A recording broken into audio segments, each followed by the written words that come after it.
नमस्कार दोस्तों, स्वागत है आपका क्रेजी क्रिप्टो मिंटू में। मार्केट आपका वही 45,000 46,000 के बीच में चल रहा है बीटीसी प्लस, लेकिन आपके लिए समस्याएं धीरे धीरे बढ़ती जा रही हैं। अब आप कहेंगे ये कौन सी एक नई समस्या पैदा हो गई, और वो है साहब देखिए इंटरनेशनल एक्सचेंज को लेकर।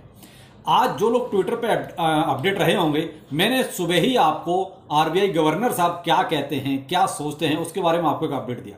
तो चलिए, वीडियो बहुत इंपॉर्टेंट है, देखिएगा जरूर, क्योंकि इंटरनेशनल एक्सचेंज से रिलेटेड आपके लिए कुछ बहुत ही बैड न्यूज कहूंगा मैं तो ये, और इसको गुड न्यूज तो नहीं कह सकते। बने रहिए, अच्छा लगे तो लाइक सब्सक्राइब जरूर कीजिए। पहले लेते हैं कि एक्चुअली इंटरनेशनल एक्सचेंजों के लिए क्या चल रहा है। देखिए, अभी आपने देखा सरकार ने लगभग मुझे लगता है 15 दिन हो चुके हैं जब सरकार ने एक नोटिस दिया इंटरनेशनल एक्सचेंजों को, भाई इंडिया में आइए और यहां के रूल्स एंड रेगुलेशन के हिसाब से अपनी रजिस्ट्रेशन कराइए। लेकिन किसी ने भी अभी तक कोई ऐसा स्टेप नहीं उठाया है कि आखिर चल क्या रहा है। एक्सचेंज आना चाहते हैं, रजिस्ट्रेशन कराना चाहते हैं, नहीं कराना चाहते हैं, क्या है, कोई भी पब्लिकली आके इस चीज को नहीं बोल रहा है। तो इसलिए कुछ पता भी नहीं चल रहा है कि एक्चुअली पीछे बैकग्राउंड में चल क्या रहा है। सरकार के साथ किसी तरह की कोई बातचीत हो रही है, नहीं हो रही है, या क्या प्रोसेस है। कुल मिला के देखा जाए तो यह यूजर बीच में लटक गया है कि वो जाए तो जाएगा, इंडियन एक्सचेंज पे आए या इंटरनेशनल एक्सचेंज पर ही रहे। लेकिन यहां सरकार डे बाय डे अपना भी स्टेप कहीं ना कहीं सख्त करती जा रही है। अब वो क्या है, हो सकता है इंटरनेशनल एक्सचेंज आपके परमानेंट बैन भी हो जाए। अब वो क्यों, अब अगर आप देखिए, मैं तभी तो कहता हूं ट्विटर पे आ जाइए, ज्वाइन कीजिए, फ्री के अकाउंट है, इसमें पैसा नहीं लग रहा है भाई, यहां कोई पैसा नहीं लगता, ट्विटर पे फ्री का अकाउंट है। वहां पर मैंने आपको सुबह एक अपडेट दिया, आरबीआई गवर्नर साहब क्या सोचते हैं। तो आपने देखा पीछे अब ये अमेरिका में ईटीएफ का अप्रूवल हुआ, आरबीआई गवर्नर साहब को साहब कोई लेना देना नहीं है, क्या हुआ क्या नहीं हुआ, उन्होंने साहब क्लियर कट बोल दिया कि साहब ये ठीक है, उन्होंने अपने हिसाब से कर लिया, हमको कोई लेना देना नहीं। और डिटेल में अगर देखना चाहते हैं तो दोपहर का ये वीडियो है मेरा अर्न विद रोहितास चैनल पर, आप इसको जरूर देखिए, जहां मैंने आरबीआई गवर्नर साहब क्या सोचते हैं वो डिटेल में आपको यहां पर बताया है। इस वीडियो को आप जरूर देखिए अर्न विद रोहितास चैनल पर। अब आते हैं कि अब नेक्स्ट स्टेप क्या। तो देखिए साहब, नेक्स्ट स्टेप अब जो और खबरें निकल रही हैं वो ये है कि हो सकता है सरकार अब इनको बैन कर दे। वजह वही है कि कोई भी एक्सचेंज आके अभी तक ऐसी कोई भी फॉर्मेलिटी नहीं है फुलफिल कर रहा जिससे कि यहां लगे कि हाँ ये कुछ स्टेप ले रहे हैं। और देखिए, हम लोग भी पूछ ही रहे हैं, लेकिन क्या अभी तक बाइनेंस के अलावा, तो बाइनेंस ने भी क्या बोला है, ठीक है उन्होंने यही तो बोला है, हाँ हमें लगता है कि ऐसा ऐप स्टोर से और ये सब हटा दिए गए हैं, तो हम ठीक है कर रहे हैं, लेकिन क्या कर रहे हैं, कितने दिन में होगा, क्या प्रोसेस चल रहा है, क्या कुछ पता है, नहीं पता। तो वो भी एक क्या है कि गोलमोल बाइनेंस ने भी जवाब दिया, ये कहो बाइनेंस ने भी खुलकर कुछ बोला है आके, तो ऐसा भी नहीं है। तो हम ये इस बात पे भी नहीं बैठ सकते कि भाई ठीक है बाइनेंस ने बोल दिया है तो बाइनेंस कर लेगा। भाई कोई एक पुख्ता क्लैरिफिकेशन देते आके तो को समझ में आता है कि देखो साहब हमने ये रजिस्ट्रेशन यहाँ प्रोसेस शुरू किया, ऐसा तो कुछ नहीं है केवल वर्बली ठीक है मैंने बोल दिया, वैसे उन्होंने बोल दिया, तो भाई इससे तो कुछ होना जाना नहीं है। लेकिन देखिए, आपके जो मोस्टली जिन एक्सचेंजों को आप यूज करते हैं, जिन पर आप ट्रेडिंग करते हैं, बहुत ज्यादा संख्या में ट्रेडिंग करते हैं, उनका मुझे लगता है कि सभी का नाम इस लिस्ट में शामिल हो रहा है धीरे धीरे। आपने ये देखा था जब पीछे 9 एक्सचेंजों का जब नाम आया था, उसके बाद जब ऐप स्टोर से ये एक्सचेंज हटाए गए, वो सॉरी इनका यूआरएल जब ब्लॉक किए गए, तो ऐसे एक्सचेंजों के भी ब्लॉक करे गए जो ऑलरेडी उस लिस्ट में नहीं थे।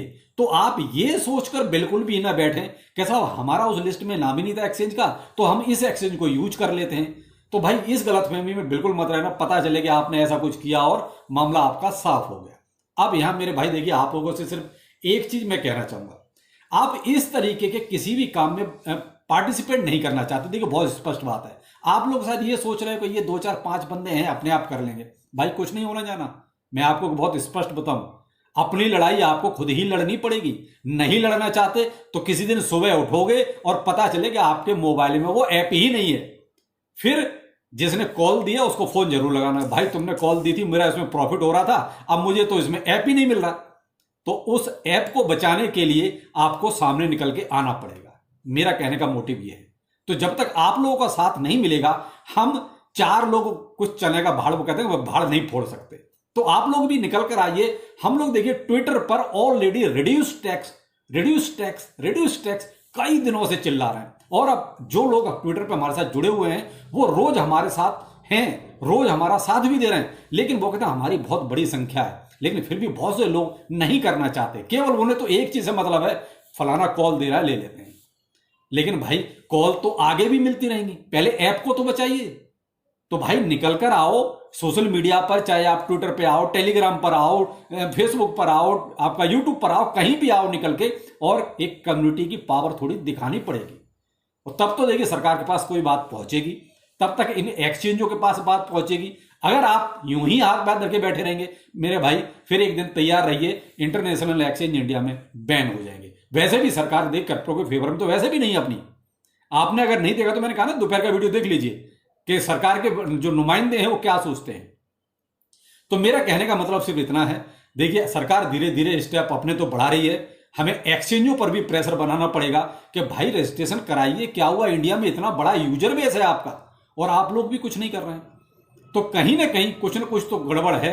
इसी वजह से न तो एक्सचेंज इंडिया में अभी तक रजिस्ट्रेशन जैसी कोई प्रक्रिया शुरू कर रहे हैं, और सरकार की बात वो मान नहीं रहे, जबकि सरकार ने ऑलरेडी उनको नोटिस दिया हुआ है। आते हैं बीटीसी पर। देखिए बीटीसी आपका वही 45,000 और 46,000 डॉलर के बीच में घूम रहा है, इससे ऊपर नहीं और इससे ज्यादा नहीं। लेकिन एक चीज और आप ध्यान रखिएगा, कहीं ना कहीं थोड़ा सा लोगों में कल की वजह से पैनिक थोड़ा क्रिएट हुआ है, शॉर्ट पोजीशंस बहुत ज्यादा ओपन है, तो मे भी हो सकता है कि उन सबको लिक्विडेट किया जाए आज। ये इन्फॉर्मेशन भी मैंने आपको लगभग 1-1.5 घंटे पहले ही आपको ट्विटर पर प्रोवाइड करा दी थी, तो जो लोग अपडेट हैं उनको तो ये चीज पहले ही पता चल गई होगी। अब यहां पर और बाकी देखिए, अभी अल्ट कॉइन्स में अभी एक ठीक ठाक सा हिसाब किताब आपको नजर आया। क्यों?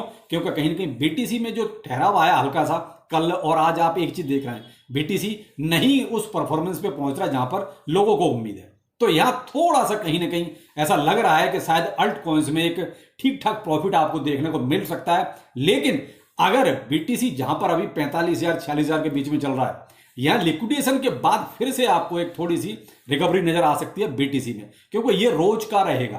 क्योंकि जो बड़ी बड़ी कंपनियां हैं जिन्होंने ईटीएफ के लिए ये सब इतना तामझाम किया है, वो महंगे पे बीटीसी कभी नहीं खरीदना चाहेंगे, उनको बीटीसी सस्ता ही चाहिए। मैंने आपसे एक वीडियो में कहा था कि देखिए अभी मैं कोई नेगेटिव बात नहीं करूंगा इसकी, क्योंकि इसके ये ड्रॉबैक भी हैं। क्यों? सब तो बुलिश थे ईटीएफ के लिए, लेकिन ईटीएफ के नुकसान भी हैं, और वो नुकसान यही, सबसे बड़ा नुकसान यही है कि बीटीसी का प्राइस तो देखो बढ़ेगा, लेकिन टाइम से बढ़ेगा, टाइम लगेगा उसमें, ये लॉन्ग टर्म का हिसाब है। लेकिन अब आप ये कहोगे तुरंत ही ऐसा हो जाएगा, ऐसा नहीं है।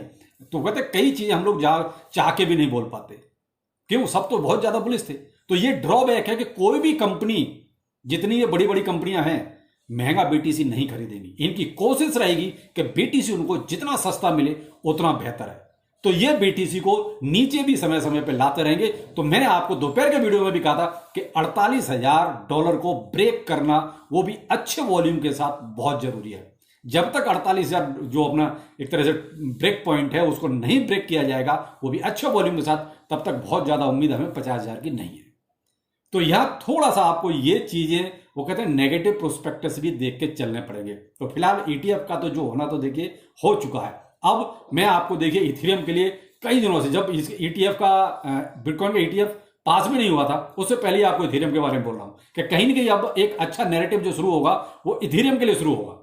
तो आप देखिए बीटीसी के बजाय आप थोड़ा सा, वो तो देखिए जैसा है चल रहा है, थोड़ा सा जो नैरेटिव इथेरियम वाला है ना, उस पर फोकस ज्यादा करें, क्योंकि अब इथेरियम में आपको पॉजिटिव नजर आएगी ठीक ठाक, क्योंकि अब उसके भी ईटीएफ लगे हुए हैं, और ब्लैक रॉक का नाम सबसे पहले उसमें भी आ रहा है कि शायद सबसे पहले इसको ही मिल सकता है। क्योंकि देखिए अब बिटकॉइन में मिल गए हैं ईटीएफ, तो इथेरियम में भी पॉसिबिलिटी पूरी है कि इनमें भी मिलेगा ही मिलेगा। देखिए भाई, आज के लिए आपके लिए एक तरह से भाई रिक्वेस्ट ही कहूंगा मैं तो, कि एक तो मुहिम के साथ ज्यादा से ज्यादा जुड़िए, जैसे कि ये जो रिड्यूस टैक्स है उस मुहिम को ज्यादा से ज्यादा सरकार तक पहुंचाया जाए। दूसरा ये है कि भाई ये जो इंटरनेशनल एक्सचेंज है, इनको भी कैसे भी करके इंडिया में रजिस्ट्रेशन कराने के लिए मजबूर किया जाए।